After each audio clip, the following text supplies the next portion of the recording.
the truth is, did we always use all the resources that we had? Um, and did we always use the ones that were really right in front of us? Or I'm going with this is, how do you see the world of driving growth in a time where resource constraints are real? And what would you advise people who are saying we don't have enough of them? Well, I would simply go and look, I live this every day. I mean, my job is to basically be a resourceful person, right? How do I answer complex questions about the future? But there again is, what is the problem? What answers do I need? And then where do I go to find it with the least amount of resistance? Right. And so, yes, an organization might have to cut back because of the environment, but that doesn't mean you have to cut back. A lot of my information that I source are just from people in the industry. Right. And I talk to enough of them where I'm able to build an insight that individually none of them have by themselves. But when we collect it together, an entire new formula and equation comes out. And that's really the magic sauce.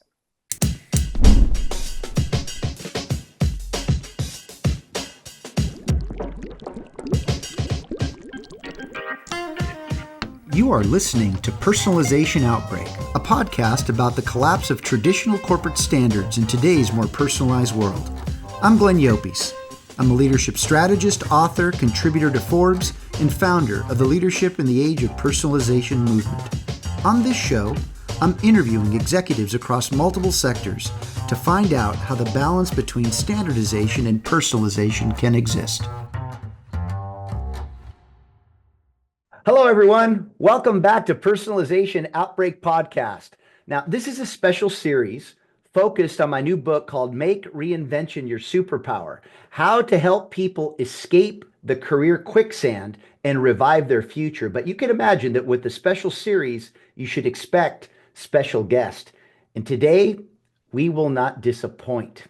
See, leaders who have not only experienced reinvention, but also know that self-directed reinvention is no longer non-negotiable, or no longer negotiable, I should say. In other words, reinvention is here to stay. Question is, how do we navigate our reinvention? So today our guest is my dear friend, Nik Modi. But he's not just a dear friend. He's a tremendous father, husband, and fully dedicated to his family. See, Nik is also well regarded as a Wall Street analyst at RBC Capital Markets. See, he has a highly respected reputation in the financial community and a strong track record in the consumer goods sector, covering numerous stocks with a portfolio that exceeds well beyond $1 trillion. See, his insights are often featured on CNBC and other top media outlets such as Forbes and Fortune, the Wall Street Journal, and the Financial Times. But let me kind of take it down here a moment. See, to have a friend like Nik is something special. He's had an immeasurable impact on my professional career and the reinvention with the launch and rapid evolution of my platform, Leadership in the Age of Personalization, since 2019. See, he not only took the time to get to know me and validate and expand my vision, but he also encouraged me to help leaders and organizations see that the balance of power was shifting away from traditional institutions into the hands of individuals. You're in for a treat.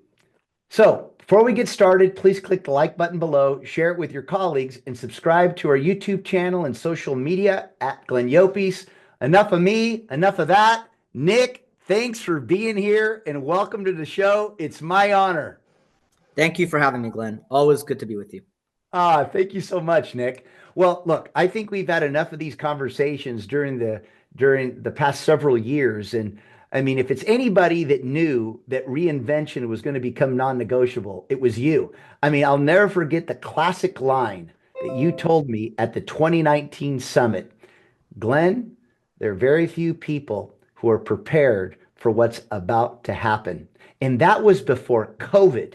So you saw all this a long time ago.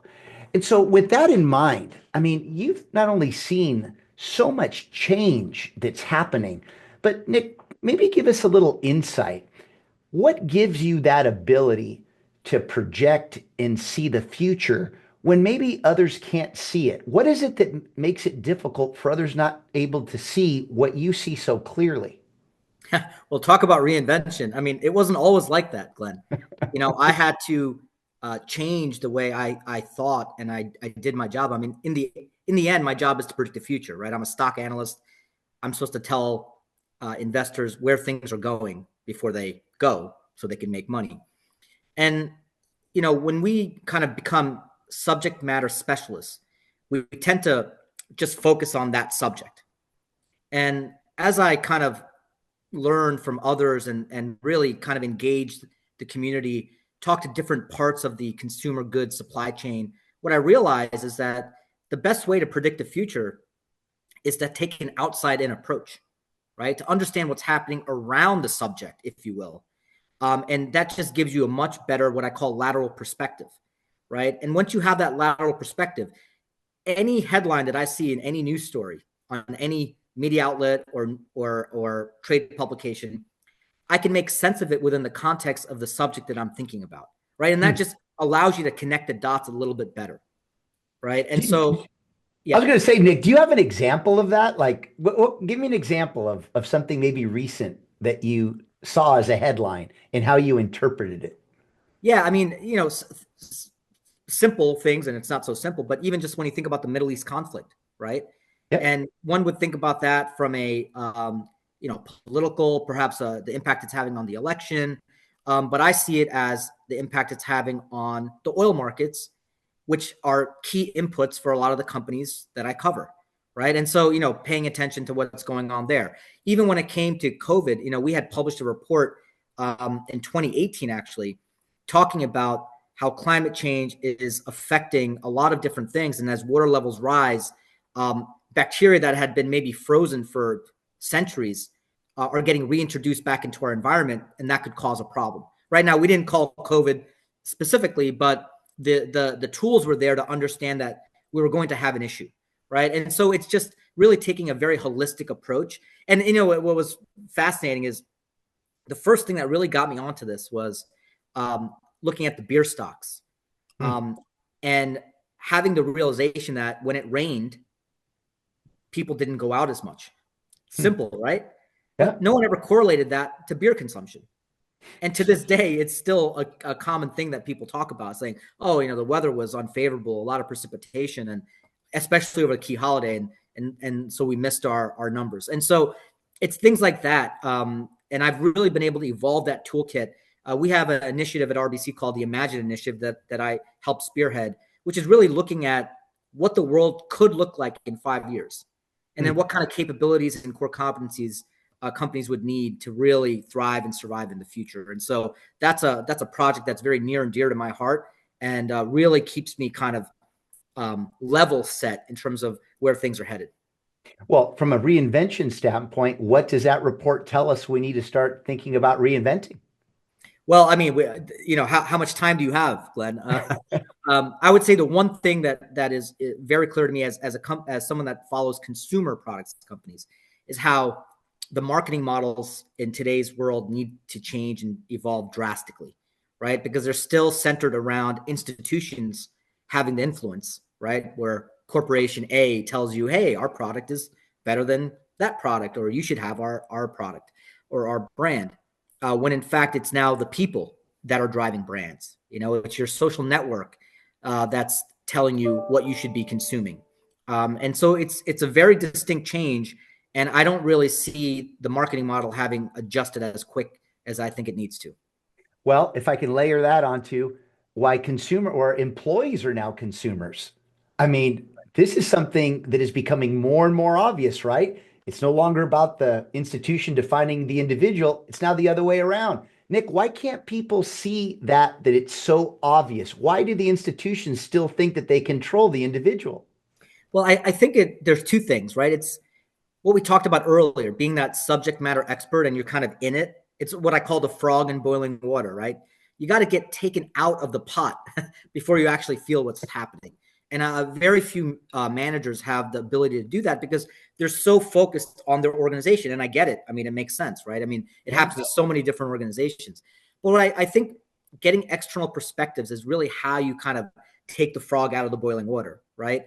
And if you think about your employees as consumers, like you were saying, their level of expectation has become elevated because there's an on-demand culture now. They're getting whatever they want, whenever they want. And when they go into the workplace, they have that same level of expectation. And corporations need to deliver, or they're going to have the problem that they've been having, which is constant churn and hard to find the right talent. Well, on that point, and I know this wasn't part of what the plan was, but this is the cool part of just kind of flowing, because I'm going to bring it back to why you're here, but you're really setting it up nicely. And I just got off the phone a couple days ago with some executives from Indeed who reached out to me because they want to be on the podcast to talk about their 2024 Global Work Well-Being Study. You know what it said? Is that it actually, against all conventional wisdom, it isn't flexibility, it isn't their managers, it isn't compensation that that is driving the lack of work well-being. It's belonging, it's feeling energized, it's inclusion, it's the social factors.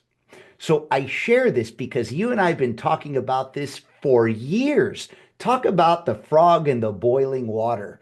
But no one's, but when it's always about the numbers, we don't recognize that it'll always be about the numbers. We just have to reinvent the way we think about how to achieve those numbers. And I think this is where making reinvention your superpower is so important, Nik, because how are we going to get companies to realize that the old, outdated, standardized ways of getting the numbers, it's no longer the answer anymore? What do you say about that? Yeah, I mean, it's like Le Chatelier's principle, right? The theory of equilibrium. At some point, they will figure it out. The problem is most of them figure it out when it's too late, and they can catch up, but in today's day and age with AI and the pace at which things move, catching up is going to be really, really hard. You know how they used to say, like, hey, fast follower is a great strategy. Right. I'm not sure that's a great strategy anymore. I agree. I think if you're second, you're last, right? And if you're first, you're going to remain first because, data and the pace of change is just moving at such a rapid rate. One other thing, if I can go back to this kind of why they don't, make the change. I think the issue is, there's a lot of legacy infrastructure that's been put in place that is equipped to handle the way things used to be.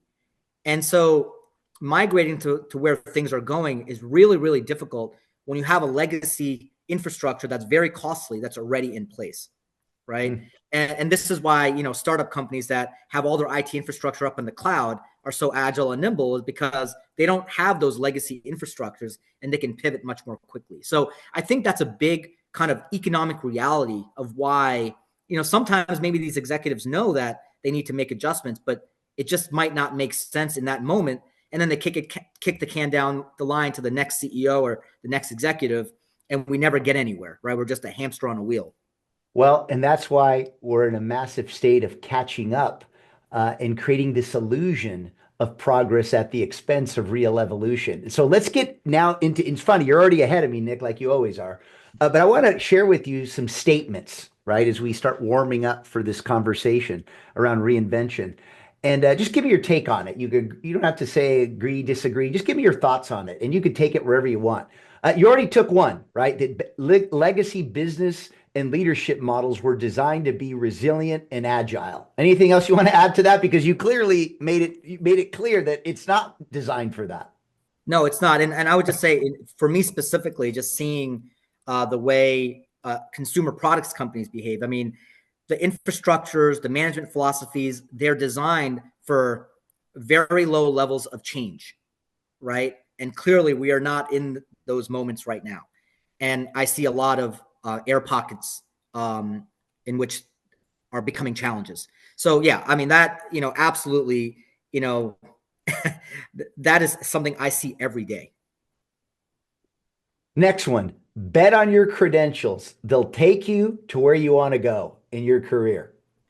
Oh, credentials. I'm pretty happy with where I am. And let me tell you, if I bet on my credentials, I would not be where I am, right? I think instinct become very important. I think the ability to learn as you go. You don't want to build a plane and then fly it in this situation. You want to be building it while you're flying it. And every mile that goes by, you want to make it better and better and better and better, right? And so I think, when I engage with young people and even with executives, I always tell them, everything is a corporation. Like if you think about corporations, they have strategic plans. We all need strategic plans. Corporations, individuals, families, my kids. It's something that we focus on a lot because you want to say, hey, this is where I want to end up. And these are the steps I need to take to get there. And I'm going to have to adjust every year. I'm going to have to review my annual plan or my strategic plan to make sure that I am optimizing the ultimate goal, which is what? Not money, not fame, but just pure happiness. What makes you happy? And how can you reinvent along the way to make sure that you are ultimately giving yourself the best chance to have optimal happiness? And that's really, to me, what reinvention is about, right? Is just keep on changing and evolving to make sure that you're, at the end of the day, delivering what you need for your own value proposition to make sure that you're happy. Oh my goodness. This is why I love talking to you, and you inspire me so much. What you just said is, look, the corporation needs a playbook, but so does the individual. And the individual shouldn't be shouldn't be so connected to that corporate playbook if it's not adding value to their playbook. So what are we saying? We need to find that right harmony. It just can't be one or the other. And I think this is what's caused so much dysfunction and so much inefficiency in corporate transformations, because we're actually thinking that every time we cut costs, every time we make this move, early retirements, that we're making these transformative changes. This is a classical case of, without strategy, change is merely substitution, not evolution. We keep making these substitutional changes, and it's not allowing us to get out in front of it before circumstances force their hand. And I love what you're saying, and it makes complete sense. So how about this one? Customer loyalty is guaranteed with a good product. Oh, no. Now, let me make some statements and caveats, okay? Sure. I cover companies that have iconic brands. And what I can tell you is that when they're not making those brands relevant to the evolving world, right? It doesn't matter how good your product is. You miss that connection, right? Because at the end of the day, marketing is a lost art, and you do need to engage. Now, in today's world of social media, and this gets to the individual revolution, what I call it, and how your social networks and the people around you are governing the choices that you make more so than an institution, right? Product efficacy does become very, very important, meaning the product must work. It must taste better, smell better, make you feel better, work better, etc. But you need both. You need to have the efficacy so others tell others to buy it, right, or use it. But at the same token, you need to engage the consumer in a modern way. And I'll give you one example, okay? So I cover the beverage alcohol industry. And, one of the things that we find is that young legal age drinkers are not drinking as much as their prior cohorts right now.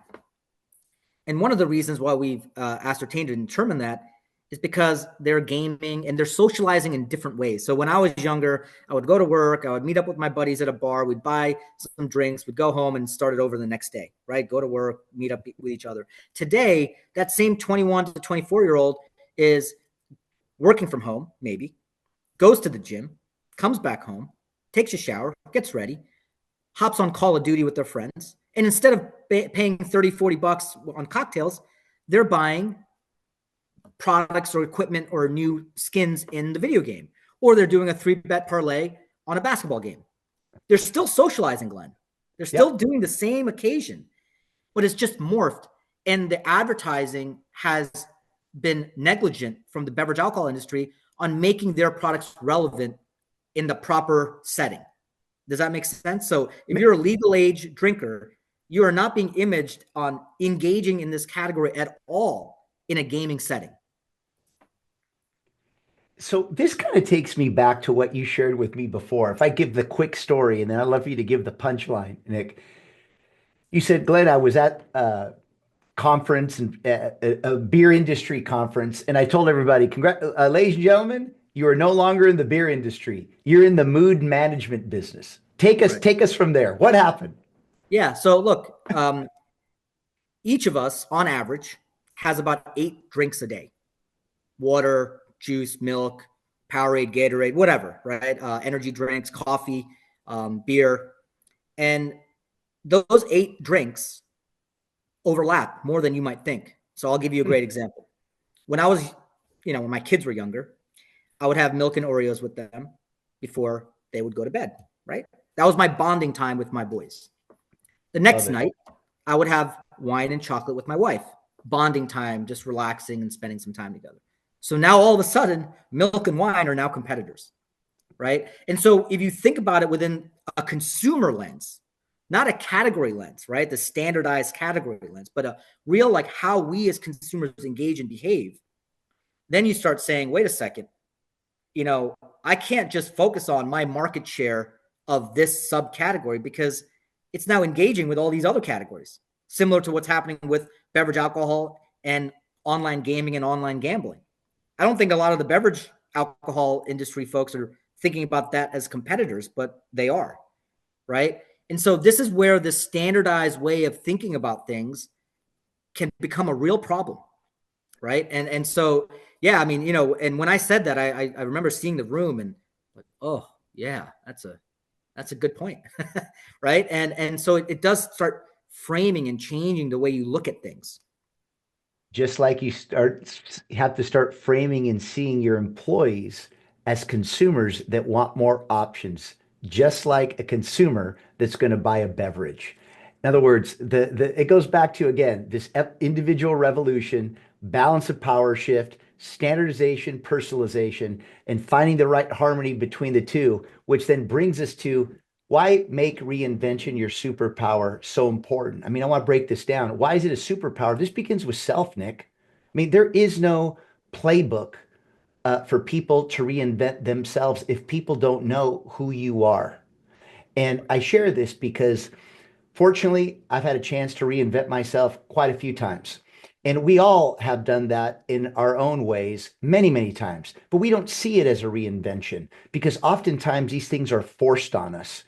But now markets have changed, as you've said, and you've said it so eloquently. And what you've been kind in saying is that if you don't adapt, there are consequences.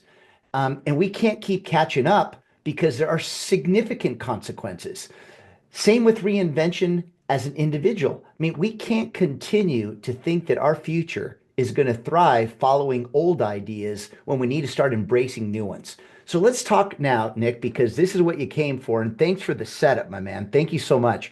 You're going to talk about the importance of skill number 4 of Make Reinvention Your Superpower: build. It's about taking action with and for others. But before we do a deep dive into this skill, I want to give everybody a quick overview of the 6 skills to make reinvention your superpower. Number 1 is discover. Harness your natural curiosity to discover something new. 2, know.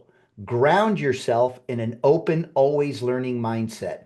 3, pursue. Rev up the engines of your ambition. Now, these first 3 skills are focused on what? Expanding yourself. Okay. Number 4 is the one you're going to talk about, Nik. Build. Take action with and for others. 5, trust. Cultivate a deeply rooted sense of yourself and your ability to elevate others.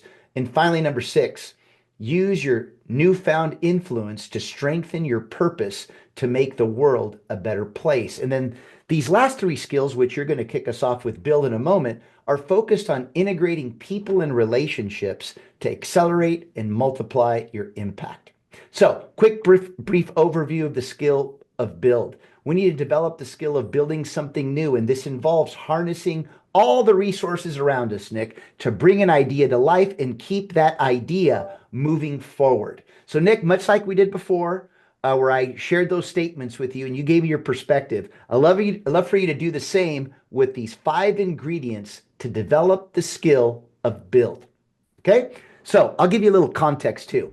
So, number 1 is make use of whatever is at hand. In other words, this is someone, Nik, who sees resource constraints as an opportunity rather than a deficiency. Your thoughts?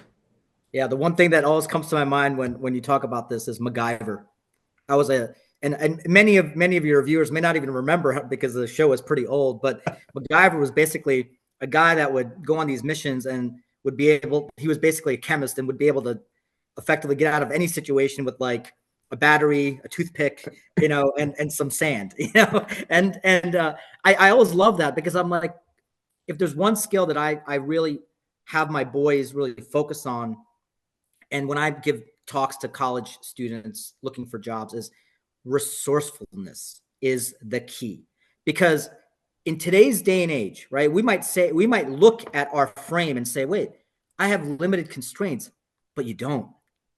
Imagination and creativity is a very expandable skill set, right? And the amount of information that we have at our fingertips for free with the internet and AI, I mean, it is incredible, right? So it really is about creativity and imagination, right? And that's really how you can take a constrained situation and become unconstrained. So absolutely, I think resourcefulness and doing with what you have should not be a limitation on what you're trying to achieve or accomplish. So how would you react to this statement? And it's not one of the ingredients, but as a follow-up, Nik, I mean, we have become almost spoiled to have so many resources. And now as organizations are cutting costs, cutting resources, a lot of people are complaining. But the truth is, did we always use all the resources that we had? And did we always use the ones that were really right in front of us? Or I'm going with this is, how do you see the world of driving growth in a time where resource constraints are real? And what would you advise people who are saying we don't have enough of them? Well, I would simply go and look, I live this every day. I mean, my job is to basically be a resourceful person, right? How do I answer complex questions about the future, things that haven't even happened yet, with a limited research budget? I don't have an unlimited budget, right? In fact, my budget is actually very, very, very slim. But there again is, what is the problem? What answers do I need? And then where do I go to find it with the least amount of resistance? Right. And so, yes, an organization might have to cut back because of the environment, but that doesn't mean you have to cut back. It doesn't mean you have to stop looking around and being resourceful and talking to others. A lot of my information that I source are just from people in the industry, right? And I talk to enough of them where I'm able to build an insight that individually none of them have by themselves, but when we collect it together, an entire new formula and equation comes out. And that's really the magic sauce. I hope everyone heard Nik loud and clear. Here's what here's his push for everyone that's listening. And please, if I didn't read it right, tell me, Nik. Go reevaluate your network. Who do you associate yourself with? If you don't see them as a resource, or if they're not adding any value to you, think again. Think again. Is that fair enough, Nik? Totally fair. And if I can just throw in, just in this time, this very divisive time that we live in, right? Which I hate to see because I'm so passionate about this topic because it works. When we collaborate, when you have the right people in the room, amazing things happen 100% of the time. There is no failure in this. There is no failure in this approach, right? When you have the right people in the room. Oh my gosh, Nik. Okay, let's continue with that one. If there's one thing I've learned in helping organizations lead in the age of personalization, is that they're not solving for the right opportunities. Why? Or consistently. Why? Because they don't have the right people in the room. Why? Because they think they do, because they have the right titles in the room, but those titles don't tell you what people are capable of. So they don't even know the capacities of the people in the room, but they think they do because of who they are, because of what they have, title, not who they are as an individual. What's your response to that?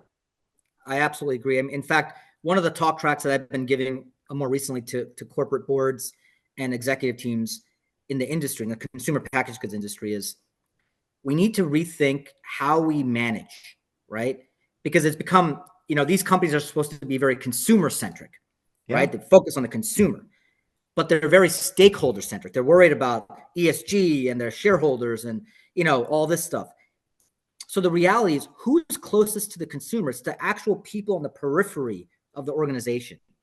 How do you pull them into the decision-making matrix, right? Now, I'm not telling you to take the newbie hire and make them, a P&L operator, right? And making decisions on resource allocation. What I'm saying is, how do you get the right feedback on those that are closest to your actual end consumer and integrate their views into how you make choices, right? So this really gets away from the standard way in which we manage and really moving in this, what I call individual revolution, and collecting insight that is most relevant to what you're actually trying to accomplish. And that requires us to know what each individual solves for. Correct. Which we focus more on what we need to solve for the company, but not for the individual. Okay, let's go to the second one. Second ingredient, move a new idea forward with or without support. We're talking about innovation implementation here, Nik. Someone who handles resistance and uncertainty from others effectively and maintains a results-oriented attitude. What are your thoughts here? Listen, if you have an innovative idea, let's just face the facts. Innovation doesn't have the efficiency or the efficacy that it once did. And that's because a lot of great new ideas get killed very early on, right? It's a traditional story of when a big company buys a smaller startup, and then that smaller startup technology doesn't really kind of evolve the way it was supposed to. It's because the big company standardized the process and kills the innovation. And so my kind of advisory, and I've been asked this question a lot because a lot of the groups I speak to are very heavily involved in innovation, is, you have to push the agenda, because if you have the passion, that means you've done the work on that idea. You believe so strongly in that you don't even understand the power that you actually have, but you can't give up. You have to push it forward. And I'll give you a great example. I, at RBC, pitched this idea of this future study, right? This Imagine framework.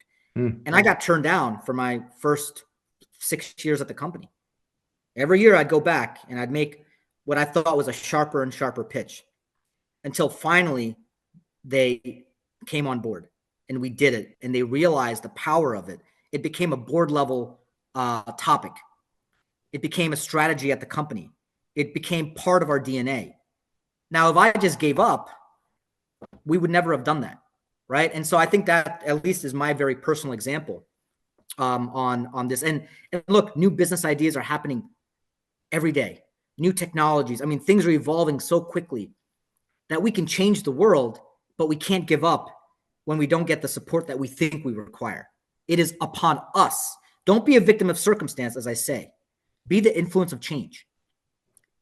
Well, you teed it up really well for me, Nik, because during that first Leadership in the Age of Personalization Summit we did over there in Huntington Beach, California, I don't know if I've ever shared this with you, but at lunchtime, I had 5 CEOs from that audience come up to me and say, hey, Glenn, this is a very, honorable effort, but you kind of know how the game is played here, right?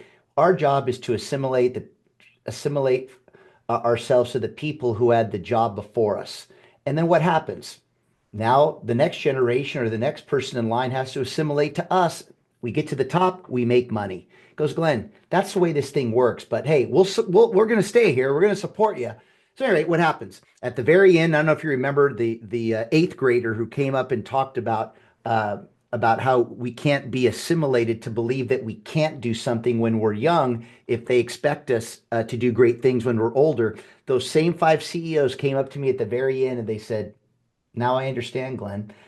I understand now why my kids always tell me, Mom, Dad, that's just not the way we do things anymore. And we keep forcing it down their throat that, yeah, you're going to have to do it the way I did it, the way I did it. And so I've learned 2 things from this, Glenn. Number 1, this is why I don't have a good relationship with my kids. And now I'm going to empower them and let go of my ego. And number 2, if I've been that way with my kids, just think of how I've been damaging my own organization because nobody has the guts to tell me the truth of my deficiencies as a leader. So I share this with you because you could imagine how I felt at lunch, and then we carried it all the way through to the end. But for them to have the open-mindedness to come back and share that reflection, but that wouldn't have happened if you weren't there for me from the beginning, if we weren't able to get those speakers there from the beginning, when it was all against everybody's DNA to believe that it was a reality. And that's the same thing that you've done with the Imagine study. So look, innovation is hard, but in the end of the day, what isn't hard in life? And I've always said that you have to embrace your pain and do what's hard, because that's what it means to be resilient these days. Absolutely. And I'll give you one great example of this, like,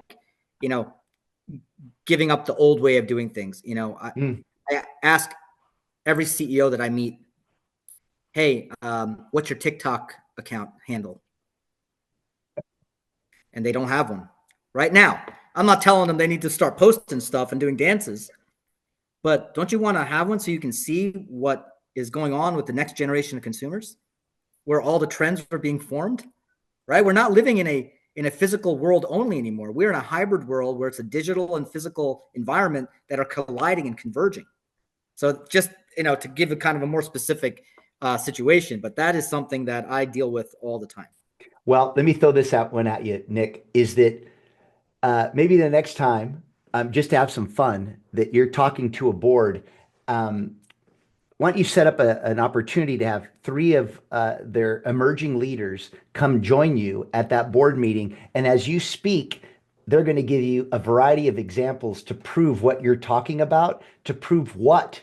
That your own employees know what's going on. Get to know them. Yeah, absolutely.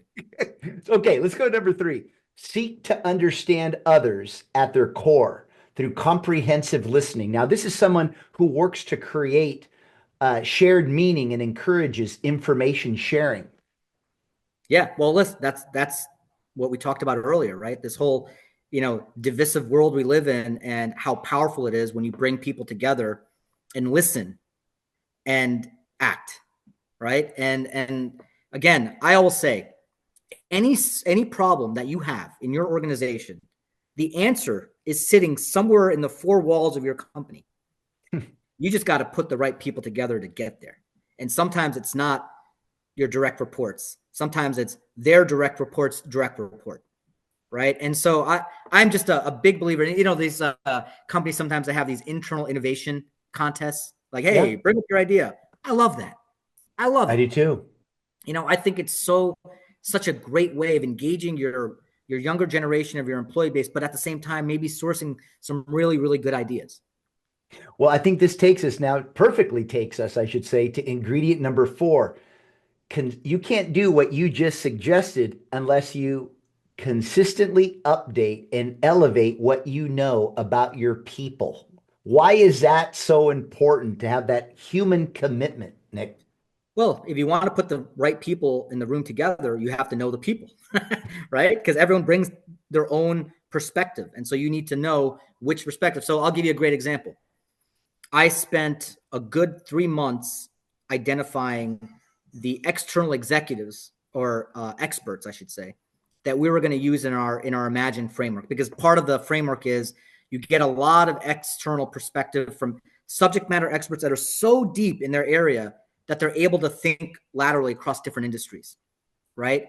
And boy, it took 3 months of just focusing on the right people, who they are, what they could bring to the table, how they would fit personality-wise with the other people that I want to put them in the room with, right? So it's a very complex thing. But when you get it right, magic. It's magic.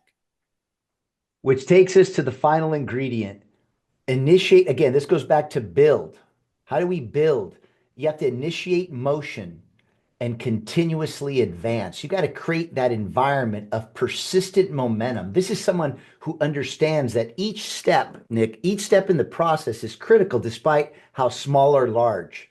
They enjoy taking the first step in a project or a relationship. Yeah, so that's when you find these passionate people that believe in an idea. Sometimes we want to discard them, saying they're just a little too crazy about this. But those are the exact people you want to listen to, right? Because if you have enough of them, even their one individual idea compounded with all the other individual ideas could create an idea that no one had come up with, but is a game changer, right? And so I absolutely believe if you have passion behind an idea or a concept, it goes back to one of your other ingredients, right? Don't give up. Push that agenda, move the ball forward. A moving object will remain in motion, right? We got Right. Newton's law, right? Force equals mass times acceleration. It's true. It's mathematically true.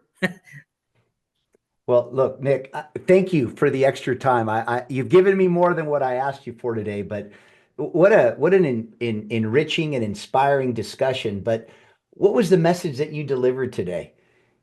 It's all about Listen, people. it's all It's about all people. about It's all about it's all people. Look, it's about people. It's about having a plan. It's about thinking forward and then moving backwards, right? Don't move backwards. Think forward, move backwards. So then you have a line of accountability, and don't try to do everything overnight. Change is difficult, right? If you really want to make sustainable change, you have to make it in steps, in stages. You can't skip the sequence or it'll never work. It's like trying to put a chain together and missing a link. It just won't be a chain, right? Well, much like you said earlier, and if we have the wrong people throughout this process, that's what steps takes you backward. It may not be the idea, it's the actual people that you've brought in to help bring that idea and move it forward. And so you've made an emphasis that it's not just about the people, but it's about having the right people. But you have to have the right people by knowing those people. But you can't do that if you don't know yourself well enough to build on your ideas. So, Nik, did I miss anything? Anything other last minute thought on this skill of build by taking action and moving things forward? Nope. I think we covered quite a bit. It's a topic very near and dear to my heart. Well, it's obvious, and I hope that everybody realizes they got a gift today from Nik Modi. He's a special individual, and I hope that you heard not just his passion as a business person, but who he is as an individual. If there's anybody I know that knows how to create the right harmony between those two things, it's Nik. And hopefully now when I introduced him, you can see the family man that he is and his contribution to humanity. He's a tremendous person. Nik, I care for you a lot, my man. Thank you so much for all your support and helping me throughout my journey. And thanks again for helping so many people with the wisdom that you shared today. Thank you, Glenn. Thank you for having me, as always. Oh, you're very, very welcome. And remember this, when you make reinvention your superpower, you will see things that others don't, do what others won't, and keep pushing when prudence says quit. Thanks again, Nik. We'll be in touch real soon, my man. My best to your family. Thank you. Thanks for listening to Personalization Outbreak. Make sure to subscribe so you never miss a show. If you enjoyed the content, visit ageofpersonalization.com to check out our free streaming video series and learn how to get involved in the movement. I'm Glenn Llopis. I wish you a good day, and remember, without strategy, change is merely substitution, not evolution.